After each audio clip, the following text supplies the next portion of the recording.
Bonjour tout le monde, me voici aujourd'hui de nouveau avec Charlotte. Bonjour. Tu es artiste et tu es aussi sonothérapeute. Exactement. Anciennement gémologue et on fera une vidéo spécialement sur le sujet. Aujourd'hui on va parler de la sonothérapie et plus précisément du diapason thérapeutique. Qu'est-ce que c'est ? Alors comme son nom l'indique, c'est un diapason qui est utilisé pour ce qui va être des soins de relaxation principalement. D'accord. Des soins plus localisés que ce qu'on pourrait faire avec les bols. D'accord. Avec les bols, on va être sur des soins harmonieux, surtout à l'oreille. Ouais. Donc on va vraiment être dans une harmonie et dans un bain sonore, tandis que le diapason, ça va être pour travailler sur des zones un petit peu plus localisées. Ouais. C'est aussi utilisé près de l'oreille. On le fait sonner tout simplement en le tapant légèrement contre la paume de la main. Ouais, il vibre Là, beaucoup. tu vois, c'est il fou. vibre bien, c'est parce qu'il est lesté. D'accord. Donc là, les deux grosses parties qui sont là, c'est parce que c'est lesté, donc du coup, ça Ok. peut vibrer un petit peu plus fort. Donc là pour moi il vibre plus et si je touche Et pourtant, il vibre encore. D'accord. beaucoup. Donc c'est ça qui est marrant quand on regarde le diapason, c'est que tu te dis oui c'est bon, là il vibre plus. T'as l'impression qu'il ne vibre plus, mais même quand tu ne le vois plus et qu'à la base tu ne le sens plus vraiment, il va continuer à vibrer. D'accord. C'est imperceptible en fait. Ok, c'est très intéressant. Alors en quoi il est thérapeutique justement ? Alors au même titre que que les bols chantants, en fait on va être sur des vibrations, sur de la fréquence. Les bols on va être sur une fréquence harmonieuse, le diapason on va être sur une fréquence pure. C'est, on va dire, le 128 Hz, ça va être le plus utilisé, c'est celui à avoir dans sa boîte à panoplie. outils. C'est ça. Ouais. Une base. C'est ça, c'est vraiment Ok. celui à avoir. Dans l'idéal, le mieux c'est d'en avoir deux pour certains travaux de relaxation, D'accord. parce que ça te permet de travailler surtout à l'oreille. Ok. Ou sur des points, quand on travaille beaucoup avec les méridiens, les points parallèles l'un à l'autre. D'accord, oui. En acupression reflet. quoi. Voilà, et du c'est coup ça. tu mets toi le diapason Exactement. dessus qui va irradier C'est ça. l'onde. J'aime pas trop le mot irradier, Oui, ça on fait pense à très- radiation. ça fait, oui. Mais c'est vrai que ça fait propagation quoi. Ouais, c'est et ça. encore on pourrait dire aussi Ça- du coup, on a une harmonie, sauf quand on travaille sur des points précis. Là, je vais en utiliser qu'un seul pour travailler juste une zone un petit peu précise, D'accord. ou un côté puis l'autre. Après, ça dépend comment. Alors concrètement comment ça se passe ? Je te passe mon avant-bras, est-ce que tu peux... Je te l'emprunte, Allez. je te le rends après. T'es prête. Donc, tout simplement, en travaillant sur certains points méridiens, on le fait sonner avec avec la paume de la main, et il sera placé à différents endroits. D'accord. Et là, donc, tu sens. Ouais. Et en fait, Là, je moi, sens plus, par juste pas. Je peux te Ouais. dire qu'il vibre encore beaucoup. Ouais. Moi, juste en posant ma main, je peux savoir, comme ça, jusqu'où les vibrations elles vont. D'accord. Quand on a des nœuds, parce que c'est beaucoup utilisé, enfin, en tout cas, moi, je l'utilise beaucoup pour tout ce qui va être tension musculaire. Ouais. Oui, tu l'as fait sur moi et en effet, on a vu la différence. Hein ? C'est ça.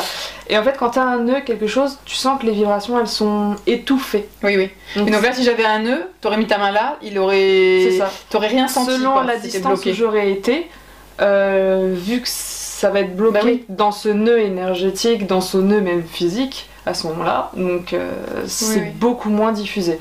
Donc c'est signe de bonne santé que tout va bien quand tu fais vibrer et que tu le sens C'est signe aux que alentours ou même un peu plus loin quoi. Ça C'est- circule quoi, l'énergie Voilà. circule, la vie on circule. sent que ça circule, D'accord. et du coup, si tu veux atteindre un organe qui est un petit peu plus profond, donc parce qu'après tu as différents hertz en fonction de tes D'accord. organes, chaque organe va avoir un petit peu sa fréquence. On a le cœur autour de 100 Hz, ça va de 40 à un peu plus D'accord. de 100 Hz selon les zones de ton corps. Donc tu as des diapasons qui sont utilisés justement localement au niveau de certains organes, au niveau de certaines parties de ton corps. D'accord. Mais on l'utilise vraiment principalement pour le musculaire, pour la relaxation, pour le stress, pour l'insomnie aussi. D'accord. Les Pour migraines. beaucoup de choses, oui. Les migraines aussi. Ok. Moi, c'est mon utilisation principale. Hein. D'accord, ok. Les Tu utilises migraines. comment du coup ? C'est des zones. D'accord, c'est des Simplement. points. Des avec points, les- avec les des méridiens. points de pression D'accord. avec les méridiens sur la tête. Et en fait, soit je suis avec les deux, soit je le fais avec un seul. En fait, ça D'accord. va dépendre. Et ça plus de passe mon en feeling quelques avec mon minutes monde. La migraine du coup ? Très sincèrement, en général, c'est quasiment passé, pour ma part en tout cas, c'est quasiment passé avant que j'ai terminé de faire mon... Des points, d'accord. Ouais, avant Ok, que j'ai ok. terminé de faire mon chemin. Bah c'est hyper intéressant. Ça. Ok. Donc, ça veut dire qu'il existe peut-être des dizaines ou des centaines de diapasons en Il fonction y des... en a des dizaines et des dizaines. Oui, il y en D'accord, a des d'accord. dizaines et des dizaines. Disons que les trois les plus utilisés, ça va être le 128, le 64 et le 32. D'accord. Donc, de la fréquence la plus, on va dire, la plus petite Donc après le 32 il est un petit peu, enfin il est beaucoup plus grand, et le 64 prend il plus est, de place. c'est ça. Et du coup la fréquence des ondes va être beaucoup plus grave. D'accord. On reste sur à peu près la même octave, mais les ondes vont être plus graves, plus lourdes. Ça veut dire qu'elles vont plus profondément? Elles vont pas travailler forcément. sur quelque chose de différent. Juste de différent. C'est ça, ça va être différent. On va avoir celui-ci, le 128 que j'utilise un petit peu pour tout. Quand tu passes sur du 64, tu vas être plus pour tout ce qui va être un peu circulation sanguine, ça va être en rapport avec la circulation. Et quand tu passes sur du très très gras, tu vas être plus sur tout ce qui est drainage lymphatique. Le cuir chevelu aussi beaucoup, ça marche bien. Donc c'est un peu plus localisé. Oui, donc c'est pas des organes, c'est des fonctions, des tissus, des fonctionnements comme l'appareil circulatoire. Exactement. Très bien, d'accord. Est-ce que tu veux rajouter quelque chose sur l'utilisation de ce diapason thérapeutique? Quelque chose que je trouve très, très important à dire, c'est que le diapason thérapeutique, ça ne remplace pas un traitement médical. Bien sûr. Ça vient en complément de traitement médical, ça vient aussi en accompagnement. Donc si tu as un traitement qui est très lourd, avoir l'utilisation de sonothérapie, donc que ce soit même les bols, le diapason thérapeutique, pour aider avec les effets secondaires des médicaments. Les personnes en fin de vie aussi, ça permet aussi de les soulager, de relaxer. Oui, c'est un plus quoi. Exactement. C'est beaucoup utilisé aussi avec le Reiki. Il y a comment ça s'appelle, il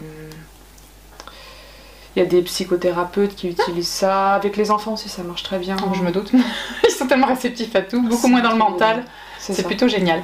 De ce que j'en comprends, cet outil est en lien avec pas la médecine traditionnelle chinoise forcément, mais la médecine traditionnelle non occidentale avec les points, les méridiens, et en lien aussi avec la sonothérapie.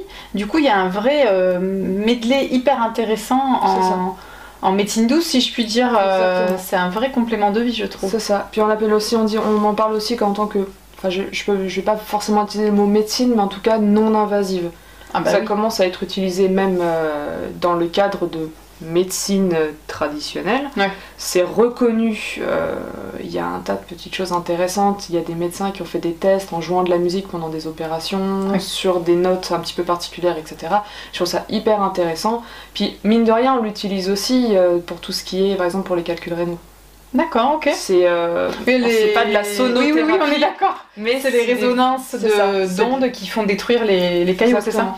Pour les échographies aussi, c'est des ondes qu'on fait passer aussi dans ton corps, donc mine de rien... Oui, c'est juste un autre média pour faire passer un autre type d'onde, si je puis dire. Donc ça reste quelque chose qui est reconnu, mine de rien, par la médecine. Maintenant, c'est reconnu. D'accord. Mais là, l'outil est un peu différent, donc ça peut susciter des interrogations et des résistances, mais bon, comme toute chose qui est nouvelle... Moi, je dis ça mérite plus de thèses.